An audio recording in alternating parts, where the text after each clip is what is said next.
शिष्टाचार में जो कहा है उसका सदैव पालन करना चंद्रगुप्त। जहां तक हो सके आचार्यों के पास जाना, और ना हो सके तो उन्हें सम्मान सहित बुलाना, पर आदेश मत देना। शारंग्रफ,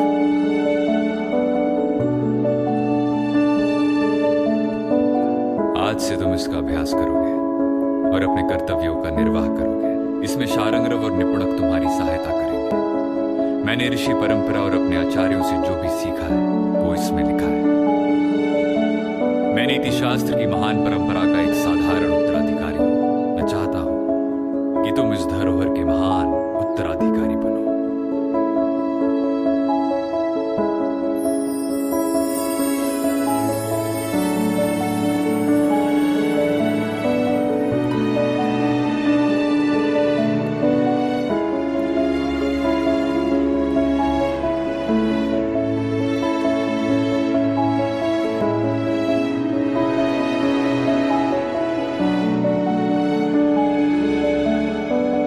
शब्द का अर्थ है ऐसे अधिकारियों का समुदाय जो सदैव राजा के निकट या साथ रहे। आचार्य भारद्वाज का मत है कि राजा अपने सहपाठियों को अमात्य पद पर नियुक्त करे, क्योंकि राजा मित्रों के हृदय की पवित्रता से परिचित होता है, उनके सामर्थ्य को भी जानता है। ऐसे ही अमात्य राजा के विश्वास पात्र होते हैं। आचार्य विशालाक्ष का कहना है कि ऐसा उचित नहीं है। एक साथ खेलने, उठने, बैठने के कारण सहपाठी अमात्य राजा का तिरस्कार कर सकते हैं।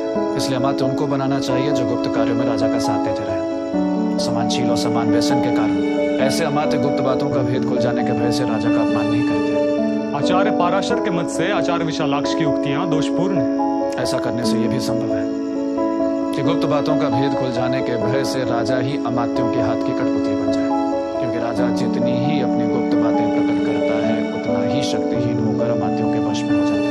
इसलिए अमात्य उनको नियुक्त करना चाहिए जो राजा की प्राणघातक आपत्तियों से रक्षा करे।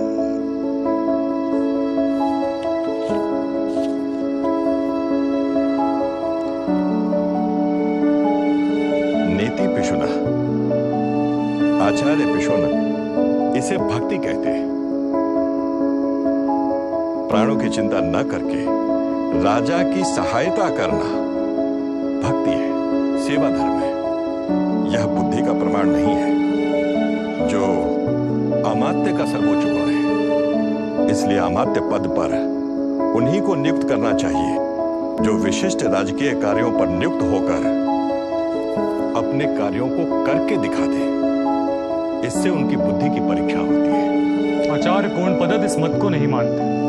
उनका मानना है कि ऐसे लोग अमात्यों के लिए उचित गुणों से शून्य होते हैं। अमात्य पद जिनको वंश परंपरा से उपलब्ध रहा हो उन्हें ही इस पद पर नियुक्त करना चाहिए। वे सभी रीति नीति से परिचित होते हैं। अपना अपकार होने पर भी वे पीढ़ियों से संबंध होने के कारण राजा को नहीं छोड़ते। यह स्वभाव पशु पक्षियों में भी देखा जाता है। गाय अपरिचित गोष्ठ को छोड़कर परिचित गोष्ठ में ही जाती है। आचार्य व्यातवादी आचार्य कोणपदंत के मत से सहमत नहीं है।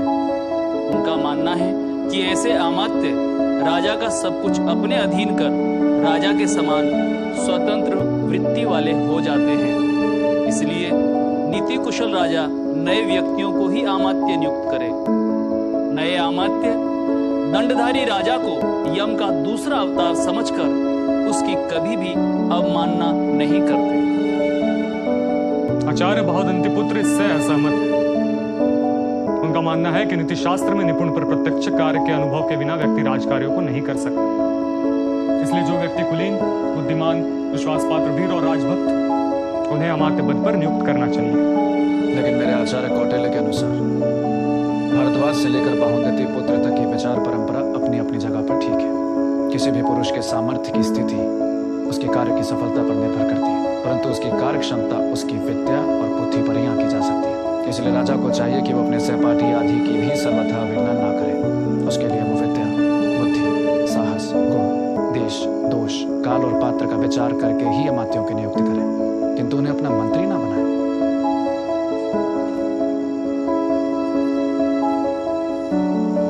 मैं आचार्य को सूचित कर दूंगा कि सम्राट ने स्वाध्याय करना प्रारंभ कर दिया और उनकी स्मरण शक्ति अद्भुत है। आचार्य की अनुमति मिलते ही हम मंत्री और पुरोहित नियुक्ति और गुप्त उपायों द्वारा अमात्यों के आचरण की परीक्षा का अभ्यास करेंगे। शारंग्रफ,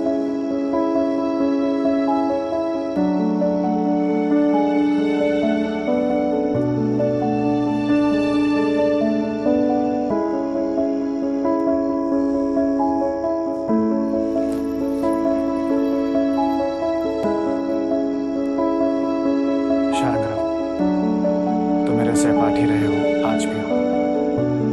निपुणक मेरा सहपाठी रहा है, आज भी है। मैंने कभी तुम दोनों की अवहेलना नहीं की। तो फिर तुम दोनों मेरी अवहेलना क्यों कर रहे हो? सम्राट की अवहेलना करने वाले सम्राट के कृपा पात्र नहीं रहते राजा। मैं अपनी मर्यादा का पालन कर रहा हूँ। यदि मेरी जगह आचार्य किसी और को मगध का सम्राट नियुक्त करना चाहते हैं तो नियुक्त कर दें, पर वो मुझे अपने स्नेह से वंचित ना करें।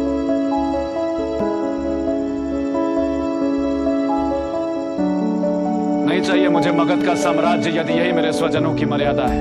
आपको आचार्य पर संदेह क्यों हो रहा है? इसलिए कि मगध विजय के लिए मेरे साथ आए सहायक राजाओं को उनकी सहायता के बदले में मैंने धन देने का वचन दिया था।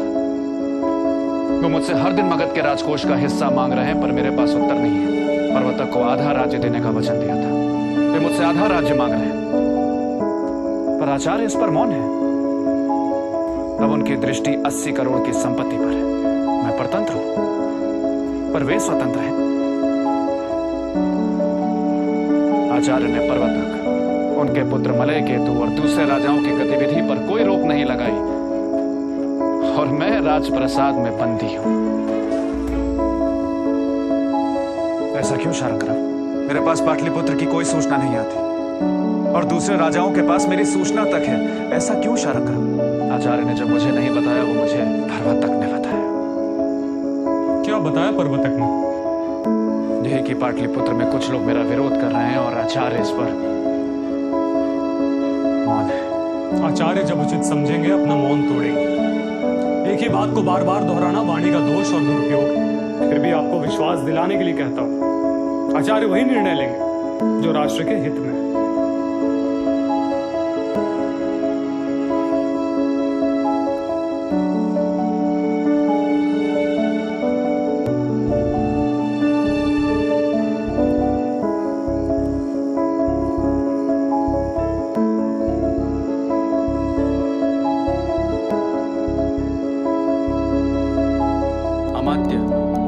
आचार्य विष्णुगुप्त ने आपको राजद्रोही और भगोड़ा घोषित कर दिया है। पूरे नगर में बार बार यही घोषणा हो रही है। अमात्य राक्षस की सहायता करने वाले को राजद्रोह का दंड दिया जाएगा। शकटदास बंदी बना लिए गए हैं। और चंदन दास? उनसे पूछताछ हो रही है। उन्हें पाटलिपुत्र से बाहर जाने से मना कर दिया है। उनकी नौकाओं को कब्जे में ले लिया है। पर्णशालाओं पर पहरा बैठा दिया गया है। हर वस्तु पर शासन की मोहर लगा दी गई है।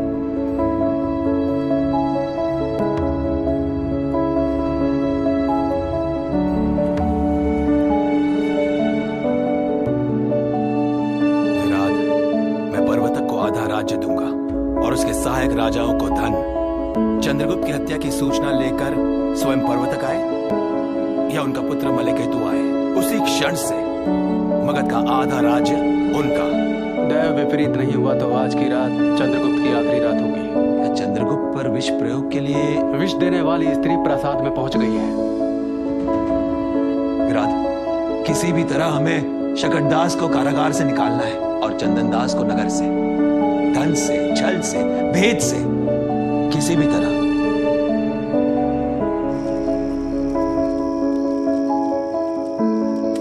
शासन के प्रमुख राज्य अधिकारियों की संख्या कितनी है? 18। कौन है ये 18 अधिकारी?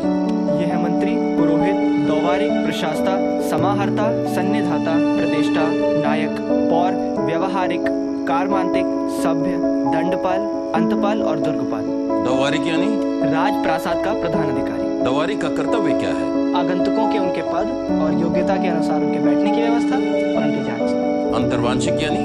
अंतःपुर का रक्षक। प्रशास्ता यानी? कारागार का प्रधान अधिकारी। समाहर्ता यानी? राजस्व या राज्य की आय का अधिकारी। उत्तर वैदिक काल और महाभारत काल में राजस्व अधिकारी को क्या कहते थे? उत्तर वैदिक काल में भागदुग और महाभारत काल में द्रव्य संचय करता। सन्निधाता यानी? राजकोष का अधिकारी या कोषाध्यक्ष। सन्निधाता के कर्तव्य?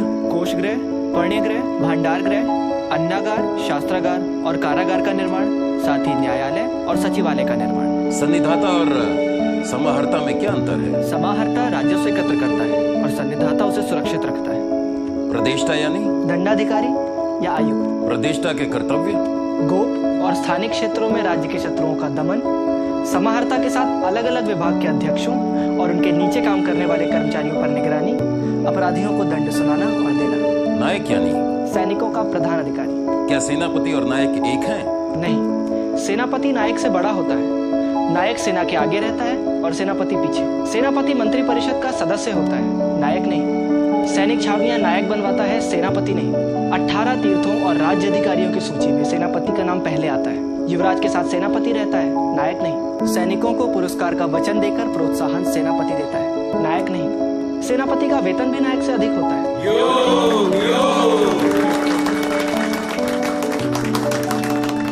और यानी नगर का प्रधान अधिकारी। व्यवहारिक यानी न्यायाधीश। कर्मांतक यानी खानों कारखानों का प्रधान अधिकारी। महाभारत में यह कार्य निर्माण कर कहा गया है। सभ्य यानी मंत्री परिषद का अध्यक्ष। दंडपाल यानी सेना के निर्वाह का कार्य करने वाला प्रमुख अधिकारी। अंतपाल यानी सीमा प्रांत का प्रधान अधिकारी। दुर्गपाल यानी दुर्गों का प्रधान अधिकारी।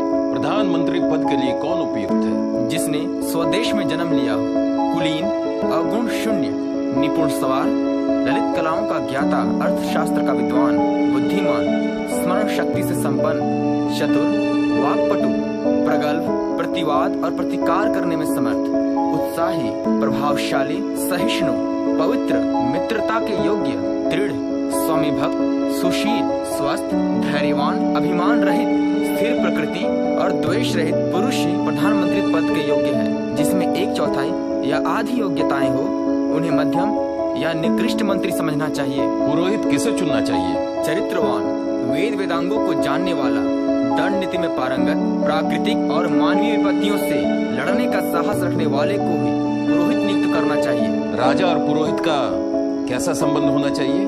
जैसे आचार्य के पीछे शिष्य, पिता के पीछे पुत्र, स्वामी के पीछे सेवक चलते हैं, वैसे ही राजा को पुरोहित के पीछे चलना चाहिए।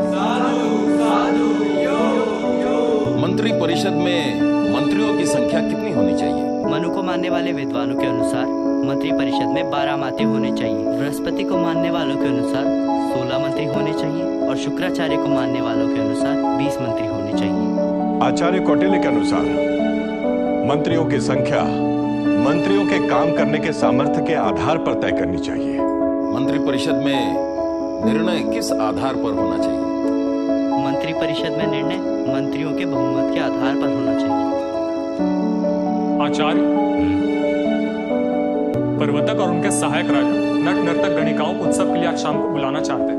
आग और विष का खेल दिखाने की अनुमति नहीं है। नर्तक और नर्तकियों को वाद्य, वस्त्र और अलंकार प्रसाद से ही दिए जाए। वस्त्र और आभूषणों को विष के लिए परखा जाए। प्रासाद में आने वाले हर स्त्री पुरुष का नाम और पूरा विवरण लिखा जाए। प्रासाद के भीतर या बाहर जाने वाली वस्तुओं पर राजकीय मोहर हो। ये शकटदास के वध का आदेश है।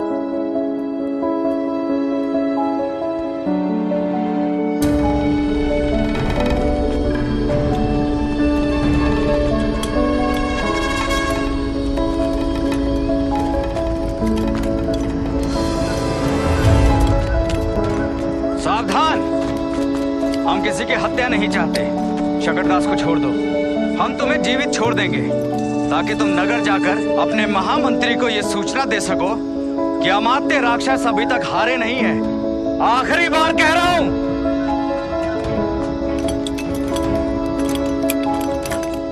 अरे शकटदास, इन सभी के हथियार ले लीजिए।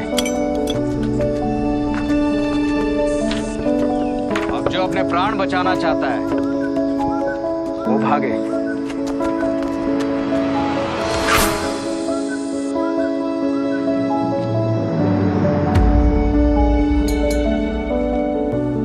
काप्टिक, उदास्थित, गृहपतिक, वैदेहक, तापस, सत्री, तीक्ष्ण, रसद और भिक्षुकी आदि अनेक प्रकार के गुप्तचर होते हैं। विद्यार्थी की वेशभूषा में रहने वाला गुप्तचर काप्टिक कहलाता है। निपुणक, मेरे आसपास तो विद्यार्थी ही विद्यार्थी हैं। जिस किसी की भी काप्टिक हानि होता देखे तुरंत मंत्री को सूचित करे।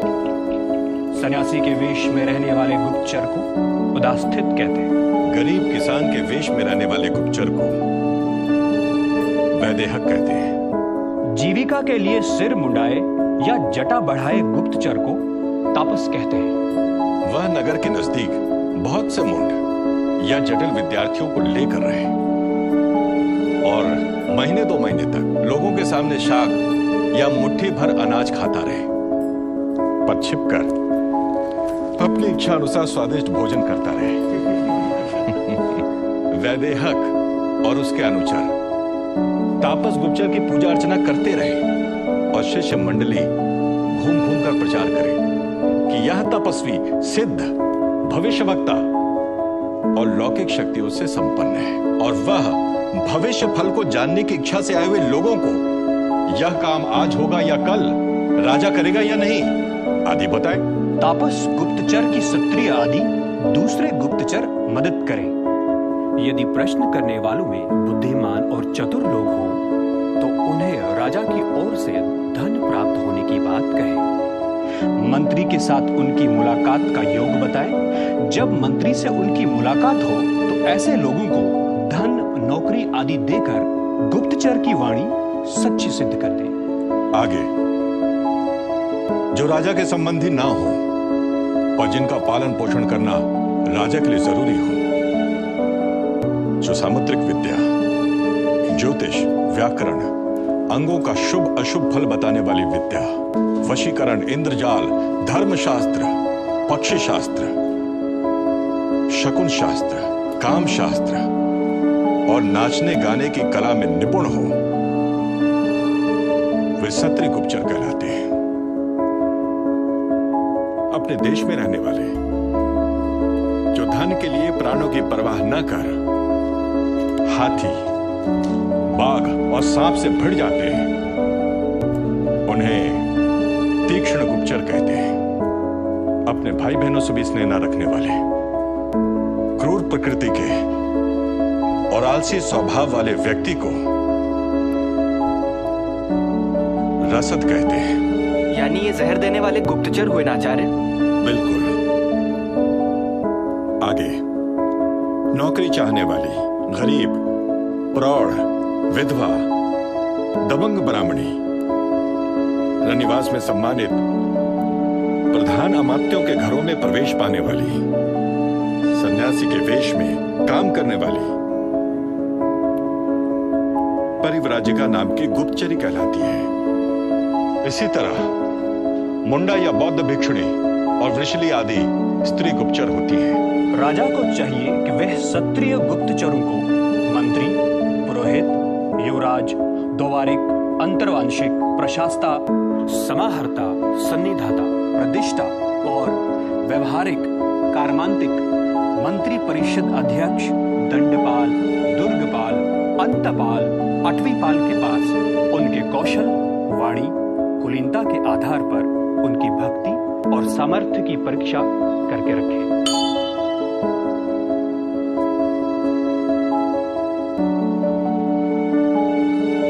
राजन आचार्य ने सूचना भेजी है कि शकरदास को शत्रुओं ने छुड़ा लिया है। चंद्रगुप्त, इन दिनों प्रश्न ही मेरा आहार है। मैं भोजन में अन्न कम और प्रश्न ज्यादा ग्रहण करता हूं। पर जिस तरह असमय भोजन करने से कुपथ्य हो सकता है, उसी तरह असमय प्रश्न करने से मानसिक उद्वेग बढ़ सकता है। मेरा नहीं, तुम्हारा। इसलिए अपने शत्रुओं की चिंता तुम मुझ पर छोड़ दो और तुम अपनी आत्मरक्षा और पाटलिपुत्र के शासन के बारे में विचार करो। शकटदास वधिकों के हाथ से निकलकर यमराज के पास जाएगा या फिर मेरी क्रोध की अग्नि में स्वयं आहुति बनकर आ गिरेगा। निपुणक, सम्राट को उनके कक्ष में ले जाओ।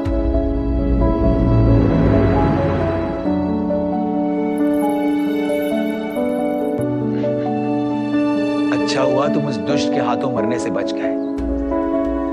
काश वो कपटी समझ पाता कि जब तक मगध में शकटदास, चंदनदास, सिद्धार्थक, सुसिद्धार्थक और विराटगुप्त जैसे रत्न हैं, तब तक पाटलिपुत्र को जीतना असंभव है। अब तुम कोश और पत्र व्यवहार संभालो। आराम का समय नहीं है। पर्वतक और उसके सहायक राजाओं को पत्र लिखना है। जल्दी जी, पत्र लिखने की सामग्री ले आओ।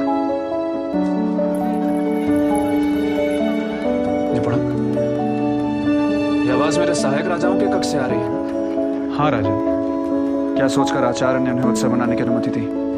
ये उत्सव उनके शोक का कारण भी हो सकता है। तुम सब आचार्य की भाषा क्यों बोलते हो?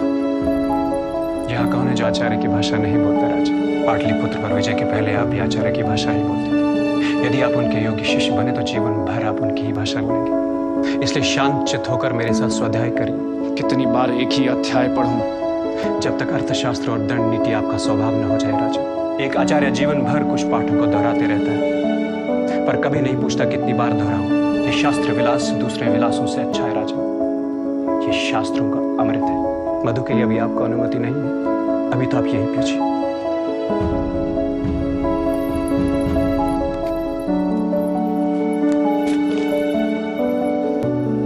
तीक्ष्ण नामक गुप्तचर छत्र, चामर, पंखा, पादुका आसन, पालकी और घोड़े आदि की देख रेख करता हुआ अमात्य की सेवा में रहे और उन पर नजर रखे। तीक्ष्ण से जो जानकारी मिले वह क्षत्रिय, स्थानिक, काप्टिक आदि गुप्तचरों को बता दे। रसोई बनाने वाला सूद, मांस पकाने वाला आरालिक, नहलाने वाला स्नापक, मालिश करने वाला संवाहक, बिस्तर बिछाने वाला अस्त्र, दाढ़ी मूछ बनाने वाला कल्पक, श्रृंगार करने वाला प्रसादक, जल पिलाने भरने वाला उदक, परिचारक आदि विभिन्न नाम और रूपों में रहकर रसद नाम के गुप्तचर मंत्री और बड़े अधिकारियों की जासूसी करें। इसी प्रकार बौने, कुबड़े, किरात, गूंगे, बहरे, मूर्ख आदि के वेश में गुप्तचर, नट, गायक, नर्तक, कथा कहने वाले, कूद फांद कर खेल दिखाने वाले आदि के वेश में स्त्री गुप्तचर सब रहस्यों का पता लगाए। परिव्राज्य का गुप्तचर रसद गुप्तचर से मिली खबर काप्टिक आदि को पहुंचा दे। काप्टिक गुप्तचर संकेत लिपि द्वारा सूचना राजा तक पहुंचाए। ऐसा करते समय ध्यान रखा जाए कि संस्था गुप्तचर को संचार और संचार गुप्तचर को संस्था गुप्तचर न जान पाए। यदि परिव्राजिका का अमात्य और अधिकारियों के घर में प्रवेश बंद हो जाए तो द्वारपालों के जरिए खबर परिव्राजिका तक पहुंचे। यह भी संभव न हो तो अंतःपुर के नौकरों के माता पिता बनने का बहाना करके वृद्ध स्त्री पुरुष भीतर जाकर जासूसी करें। रानियों के बाल संवारने वाली, नाचने गाने वाली स्त्रियां या दासियों द्वारा या निजी संकेतों वाले गीतों, श्लोकों, प्रार्थनाओं या बाजों, बर्तनों, टोकरियों में गुप्त लेख रखकर अंतःपुर के समाचारों को बाहर लाया जाए। यदि यह भी संभव ना हो तो गुप्तचर किसी भयंकर बीमारी या पागलपन के बहाने से आग लगाकर या किसी को जहर देकर जब अंतःपुर में कोलाहल मच जाए तब चुपचाप बाहर निकल आए। एक दूसरे से अपरिचित तीन गुप्तचर यदि एक ही समाचार लाए तो उसे ठीक समझना चाहिए। यदि वे परस्पर विरोधी समाचार लाए तो या तो उन्हें नौकरी से निकाल दिया जाए या उन्हें चुपचाप पिटवा दिया जाए। राजन, आपके शयन की व्यवस्था आचार्य ने दूसरे कक्ष में की। आज भी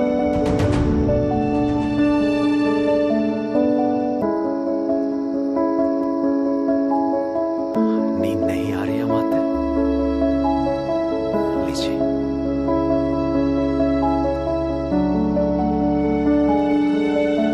जब तक वो कुटिल और उसका शिष्य पाटलिपुत्र के भीतर है, नींद कैसे आएगी शकटदास? कल पाटलिपुत्र में भूचाल आएगा। आज रात चंद्रगुप्त की हत्या हुई तो भी और नहीं हुई तो भी मैं नहीं जानता चंद्रगुप्त की हत्या ये मेरा पहला अपराध होगा या अंतिम। महान स्वप्न, महान निश्चय, महान प्रण क्या राज्यकर्ताओं को हत्यारा तक बना देते हैं? क्या मेरी और आचार्य विष्णुगुप्त की यही नियति है? युद्ध है तो हिंसा है, और जो अहिंसा चाहते हैं उन्हें भी हिंसा सहने के लिए तैयार रहना पड़ता है ना माते। और वे अक्सर अहिंसा के नाम पर बड़ी कीमत चुकाते हैं। आप मगध के भविष्य के लिए युद्ध लड़ रहे हैं। आप योद्धा हैं, हत्यारे नहीं हैं। काश ये सच हो।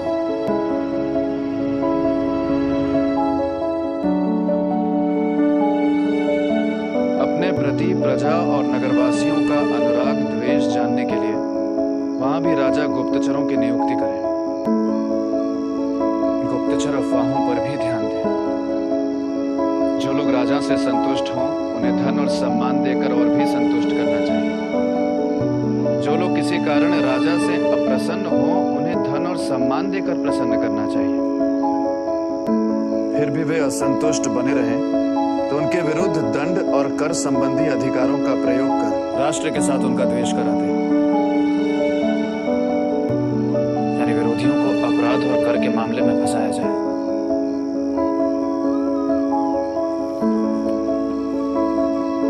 जब सारा जनपद उनका द्वेषी हो जाए तब चुपचाप उसका वध करा दिया जाए या संतुष्ट जनपद से ही उनका दमन करा दिया जाए। राजन, पर्वतक की हत्या हो गई। लगता है कल रात किसी कर्णिका ने उन्हें विष दे दी।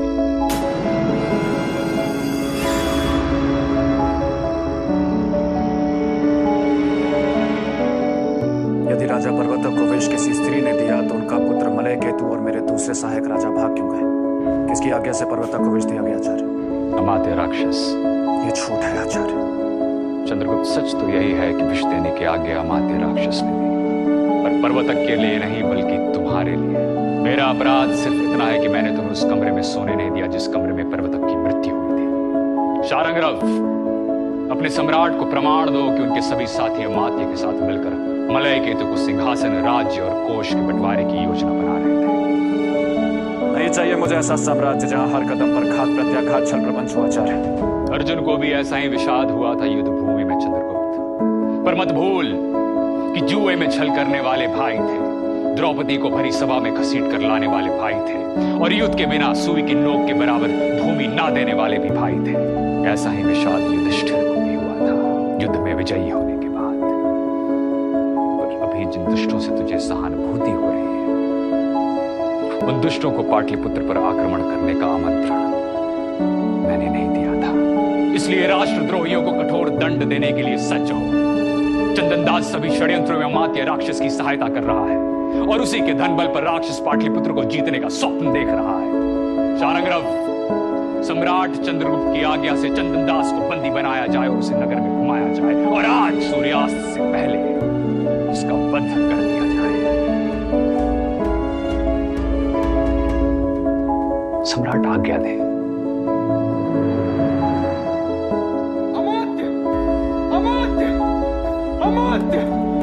अमात्य! चंदनदास को नगर में घुमाकर वध स्थल पर ले जाया जा रहा है। इस बार चंदनदास को बचाना संभव नहीं लगता। अब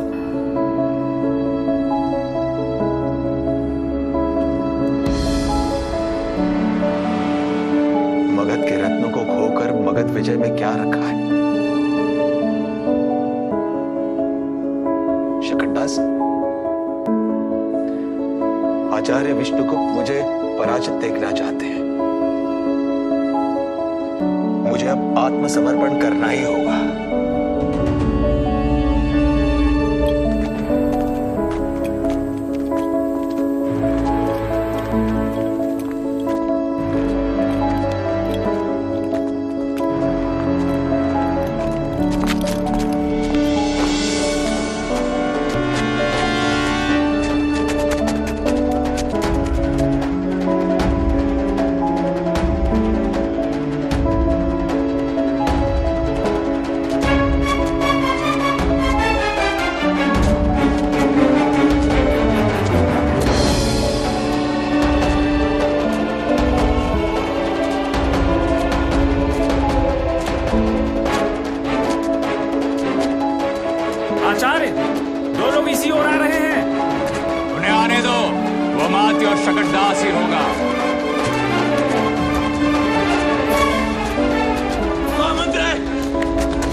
अपराधी मैं हूं, चंदनदास नहीं महामंत्री। मेरे प्राण ले लीजिए और चंदन दास को छोड़ दीजिए। तुम्हारे प्राण ले लूंगा तो भारत का भला कैसे होगा? शकट दास को भी सम्राट ने भागने दिया। सिद्धार्थक सुसिद्धार्थक सभी आपकी सेवा में सम्राट की आज्ञा से गए थे। इस किंचन आचार्य की एक प्रार्थना है, अपने हाथों से चंद्रगुप्त का राज्याभिषेक कीजिए और अपने मगध और मेरे भारत को संभालिए। इतने दिनों से आपके कर्तव्यों का भार ढोते ढोते मेरे कंधे थक गए।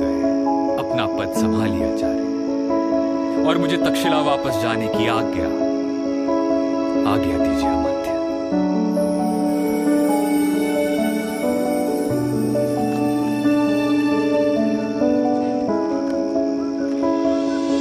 यानी आचार्य कौटिल्य का सारा प्रपंच अमात्य राक्षस को चंद्रगुप्त का महामात्य बनाने का था।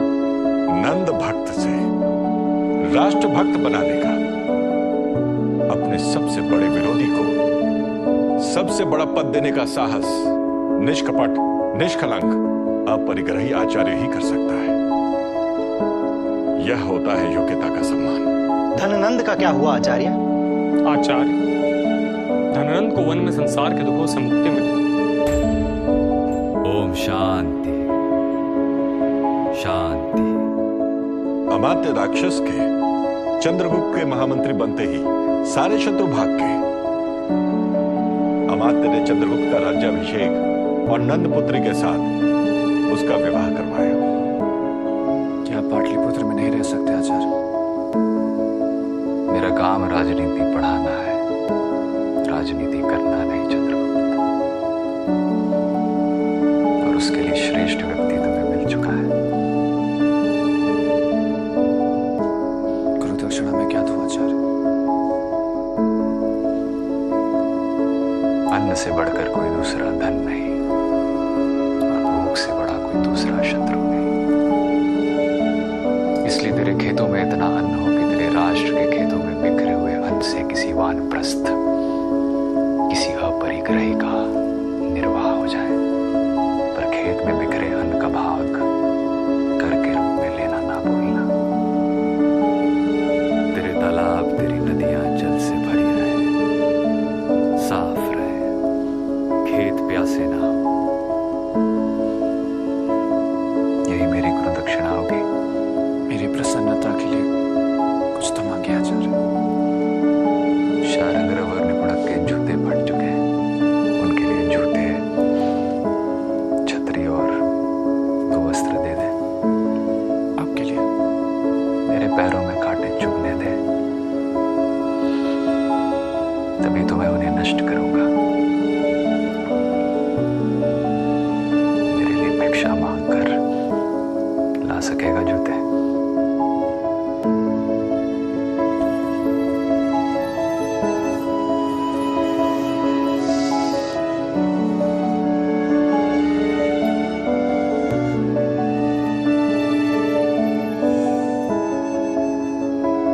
अब शिखा को बांध लीजिए आचार्य।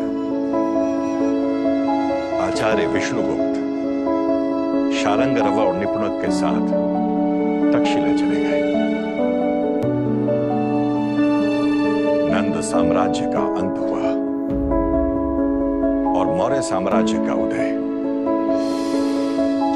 एक हाथ में शस्त्र, दूसरे हाथ में अर्थशास्त्र और पीठ पर अमात्य राक्षस जैसे योग्य लोक सेवकों का बल लेकर चंद्रगुप्त ने इतिहास का एक नया अध्याय लिखना प्रारंभ किया। सन्निधाता सम्राट। क्या कारागार में स्त्रियों और पुरुषों के लिए अलग अलग स्थान है? हाँ सम्राट। क्या कोष गृह, पण्यगृह, कोष्ठागार, अन्नागार, कारागार में कुएं हैं? हाँ सम्राट। सभी में नहाने के लिए स्नानागार? कोष गृह और कोष्ठागार में नहीं है सम्राट। सभी में स्नानागार बनवाए जाए। सम्राट। वर्षा का जल नापने के लिए कोष्ठागार में कोई सुविधा है? नहीं है सम्राट। वर्षा का जल नापने के लिए कोष्ठागार में कुंड बनवाया जाए जिसके मुंह का घेरा 24 अंगुल हो। सम्राट। क्या बाजार में नकली स्वर्ण मुद्राएं चलती हैं? हाँ सम्राट। आज से नकली स्वर्ण मुद्रा नहीं चलेगी। सिक्कों के पारखी पुरुषों द्वारा स्वर्ण मुद्रा का संग्रह किया जाए। जो नकली हो उन्हें तुरंत कटवा दिया जाए ताकि वो चलन में न आए। नकली सिक्के लाने वाले पुरुष को भी प्रथम साहस दंड दिया जाए। सम्राट। सन्निधाता। सम्राट। क्या आपको जनपद और नगर से होने वाली आमदनी की जानकारी है? हाँ सम्राट। यदि मैं आपसे पिछले 100 वर्षों की आमदनी का लेखा जोखा पूछूं तो क्या बता पाएंगे? नहीं सम्राट। हाँ मात्र। जी सम्राट। आप ऐसी व्यवस्था करें कि किसी भी कोषाध्यक्ष से पूछा जाए तो वो पिछले 100 वर्षों की आमदनी का हिसाब दे सके। जी सम्राट। शुल्क का अध्यक्ष शुल्कशाला का निर्माण करवाए। उसके पूर्व और उत्तर में मुख्य द्वार के पास शुल्कशाला की पहचान के लिए एक ध्वज लगवा दे।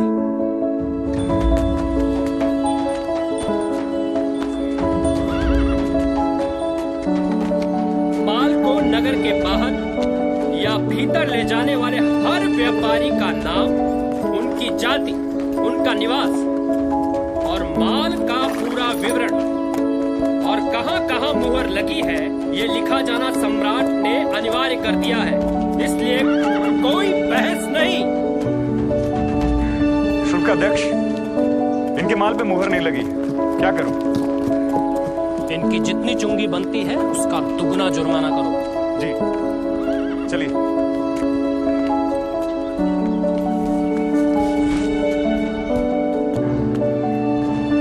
शुल्काध्यक्ष, माल पर नकली मोहर लगी है। चुंगी का 8 गुना जुर्माना। शुल्काध्यक्ष, माल पर मोहर लगाकर मिटा दी गई है। व्यापारी को 3 घड़ी ऐसी जगह पर बैठाओ कि आने जाने वाले सभी व्यापारी का अपराध जान सके।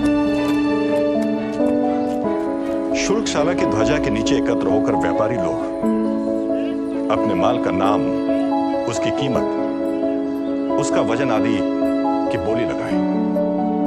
3 बार बोली लगाने पर जो भी माल खरीद ले उसे माल दे देना चाहिए।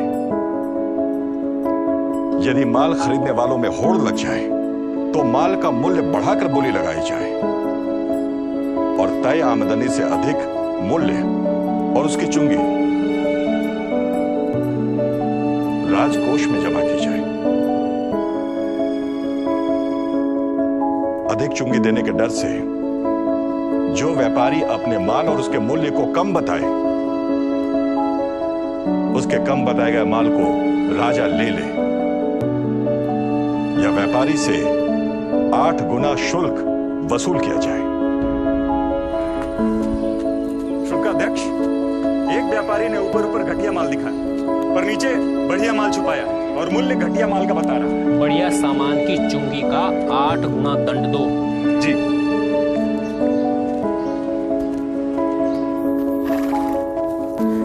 क्यों अंतपाल, मार्ग रक्षा कर के रूप में खूब धन कोष में जमा हो रहा है। अंतपाल को मार्ग में खोए हुए या चुराए हुए सामान की भरपाई का आदेश भी तो सम्राट ने दिया है।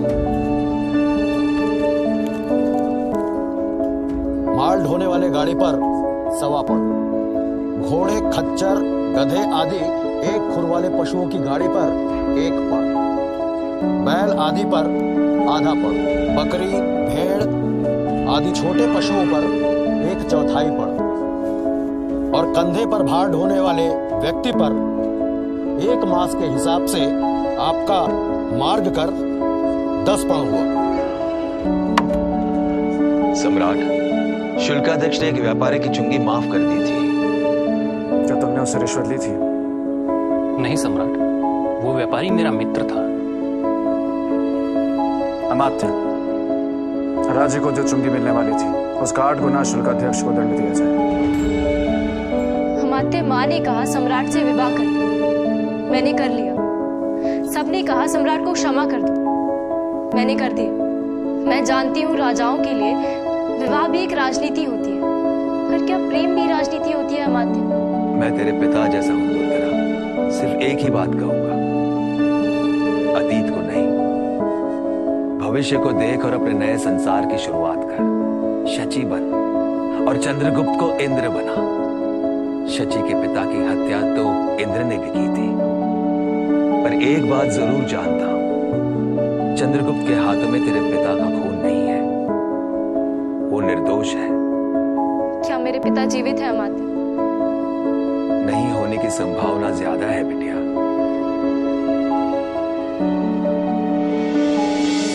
सम्राट किसी भी पल कार्यालय का निरीक्षण करने और कर का हिसाब देखने आ सकते हैं।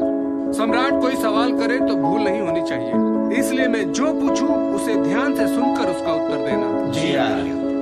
राज्य के बाहर से आने वाले माल पर कितना कर? मूल्य का 5वां हिस्सा आर्य। फूल, फल, साग, कंदमूल, बीज, सूखी मछली और मांस पर कितना कर? मूल्य का 6वां हिस्सा आर्य। मोटे और महीन रेशमी कपड़े, कीमखाब, सूती कवच, हड़ताल, हिंगुल, लोहा, गेरू, चंदन, अगर, पीपल, मादक बीजों से निकाला गया द्रव्य, सूरा, हाथी दांत, वृक्षचर, रेशमी धागे, बिछौना, ओढ़ना, अन्य रेशमी वस्त्र, भेड़ और बकरी की ऊन के बने कपड़ों पर कितना कर? मूल्य का 15वां हिस्सा आर्य। कर के प्रकार 3 महामात्र। कौन से? अपने राज्य में उत्पन्न वस्तुओं पर कर, राजधानी या नगर के भीतर उत्पन्न वस्तुओं पर कर, विदेश से आने वाली वस्तुओं पर कर। राज्य के बाहर से आने वाले माल पर कितना कर? मूल्य का 5वां हिस्सा महामात्र। मामूली सूती कपड़ों, चौपायु, दुपायु, सूत, कपास, दवाई, लकड़ी, बांस, छाल, बैल आदि पशुओं के चमड़े, मिट्टी के बर्तन, अनाज, तेल, खारा नमक, मद्य और पके हुए अन्न पर कितना कर लिया जाता है? मूल्य का 20वां भाग महामात्र। बताओ, चीजों को बेचने के बारे में क्या नियम है? जो वस्तुएं जिस भूमि पर पैदा हुई हो उसे वहां नहीं बेचना चाहिए। क्यों? ताकि बेचने वाले को हाट बाजार में उसका उचित मूल्य मिल सके और राज्य को कर मिले। सम्राट, फल फूल के ही बगीचों में फल फूल बेचने वालों को कितना दंड देना चाहिए? 54 पण सम्राट। खेतों में पैदा हुए शाक भाजी कंदमूल को खेतों में ही बेचने खरीदने वालों को कितना दंड? 52 पण सम्राट। अनाज के खेतों में ही अनाज खरीदने वालों को कितना दंड? 53 पण सम्राट। राजा के खेत में खरीदने बेचने वालों को कितना दंड? राजभूमि में खरीदने वाले को 1 और बेचने वाले को 1.5 पण दंड सम्राट। तौल और माप के अध्यक्ष को चाहिए कि वो हर चौथे महीने तुला, बाट, द्रोण आदि की जांच परख करे।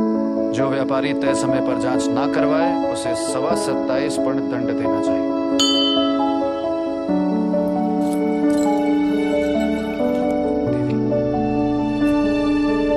आपके आचार्य विष्णुगुप्त ने राजा के लिए पत्नी से सुरक्षा के भी कुछ नियम बनाए होंगे। हाँ। क्या है वे नियम? राजा किसी बूढ़ी विश्वस परिचारिका के साथ महारानी से मिले, अकेला किसी रानी से न मिले। और राजा मुंडी जटी और इसी प्रकार के अन्य धूर्त और बाहर के दासियों से रानियों को ना मिले थे। रानी के रिश्तेदार भी उसे प्रसव व बीमारी के अलावा ना मिलने पाए। 80 वर्ष के पुरुष और 50 वर्ष की बूढ़ी स्त्रियां माता पिता की तरह रानियों के हित चिंतन में लगी रहे। और अंतःपुर के बूढ़े, वृद्ध और नपुंसक पुरुष रानियों के चरित्र का ध्यान रखें और उन्हें राजा के हित की कामना में लगाएं। और यदि पत्नी स्वयं राजा से मिलने चली आए तो कुछ लिखा है आपके आचार्य ने? पता नहीं, देखता हूं। मेरी एक बात ध्यान रखिएगा सम्राट, मैं राजवंश के लिए कोई हेत नहीं हूँ जो सिंहासन के लिए सिर्फ एक उत्तराधिकारी को जन्म दूं। मैं आपकी अर्धांगिनी हूँ, सुख दुख में आपके साथ रहूंगी और स्त्री के अधिकार के लिए लड़ूंगी। यदि आपने मेरे पिता की हत्या की है तो आपको उस अपराध का फल मिले। देवी, बस आज से आपका और मेरा युद्ध खत्म। मुझे अभय दीजिए कि मैं सदैव अपने पति और अपने राजा को उसके कर्तव्य याद दिलाती रहूं, चाहे फिर वो उसे अप्रिय क्यों ना।